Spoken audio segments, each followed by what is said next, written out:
على عكس بعض التأويلات الخاطئة، فإن جواز التلقيح لا يسمح للأشخاص الذين حصلوا على جرعتي اللقاح بالتنقل بكل حرية ودون قيود بين مدن وجهات المملكة بين الساعة 11 مساء و4:30 صباحا، بحسب ما ذكره موقع لو 360 اليوم الأحد. وبالتالي فإن التوفر على هذا الجواز الصحي فقط لا يسمح لحامله بالتنقل بكل حرية. وقد تم توجيه دورية مؤخرا إلى الشرطة والدرك الملكي حتى يتم تطبيق هذه التعليمات حرفيا.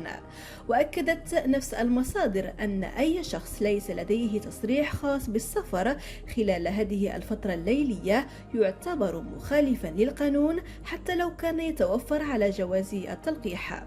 هذا وفي حالة اعتراض المسافر بين المدن على قوات الأمن، فإنه يتم إعادته تلقائيا من حيث أتى بعد دفع غرامة قدرها 300 درهم عن كل مخالفة. ولكن وفقا لهذه المصادر يظل جواز التلقيح صالحا خلال النهار للسفر بين المدن.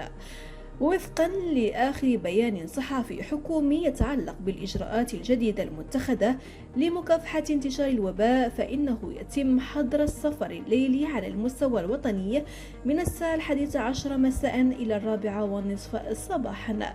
ويستثنى من هذا الحظر الأشخاص العاملون في القطاعات والأنشطة الحيوية والأساسية والحالات الطبية المستعجلة.